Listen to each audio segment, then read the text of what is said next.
আসসালামু আলাইকুম ভিউয়ার্স, কেমন আছেন সবাই? আশা করি ভালো আছেন। গুরুত্বপূর্ণ একটা ভিডিও নিয়ে আজকে আপনাদের সামনে আমি নুসু ফ্যামিলি থেকে নাইম বলতেছি আপনাদের কাছে।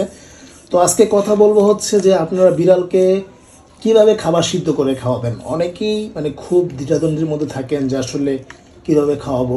তো মাছ আসলে কিভাবে খাওয়াবেন, মুরগি আসলে কিভাবে খাওয়াবেন, বা মাছ বেশি খাওয়ালে কোনো সমস্যা হয় কিনা, বা মুরগি খাওয়ালে কি কোনো সমস্যা হবে কিনা, তো এই বিষয়গুলো নিয়ে আজকে আলোচনা করব। তো আলোচনা শুরু করার আগে অবশ্যই আপনাদেরকে একটা রিকোয়েস্ট, যারা এখনো চ্যানেলে সাবস্ক্রাইব করেননি প্লিজ সাবস্ক্রাইব করে দিবেন। কারণ সাবস্ক্রাইব করলে হচ্ছে আপনাদের আমাদের হচ্ছে আইডিয়া ভালো আসে, যে আমরা হচ্ছে খুশি হই ভিডিও করার জন্য, আরও আগ্রহ হই। তো আর কথা বাড়াবো না, আমরা ভিডিও শুরু করতেছি। তো প্রথমেই আমি বলবো হচ্ছে যে আপনারা মাছ কিভাবে সিদ্ধ করবেন। তো মাছ সিদ্ধ করার জন্য অবশ্যই আপনারা মাছের সবসময় খেয়াল রাখবেন যে মাছ সিদ্ধ করার সময় অনেকে চিন্তা করেন যে লবণ দিবেন কিনা। আসলে লবণ হচ্ছে বিড়ালের মারাত্মক একটা সমস্যা। আপনারা যদি লবণ দেন তাহলে মনে করবেন যে আপনার বিড়ালকে আপনি বিষ দিচ্ছেন। আপনি কি খাওয়াচ্ছেন? বিষ খাওয়াচ্ছেন যদি আপনি লবণ দেন। আর আপনাকে সবসময় খেয়াল রাখতে হবে আপনার বিড়ালকে আপনি সবসময় লবণ ছাড়া জাস্ট একটা অনেকেই চিন্তা করেন যে আসলে মাছ কীরকম খাওয়াবে হবে। তো মাছ সবসময় রাখবেন তেল জাতীয় মাছটা বেশি কম খাওয়ানোর চেষ্টা করবেন। তেল জাতীয় বলতে হচ্ছে যেমন ধরেন অনেক মাছে তেল থাকে, বিশেষ করে পাঙ্গাস মাছ, এই মাছটার মধ্যে খুবই তেল থাকে।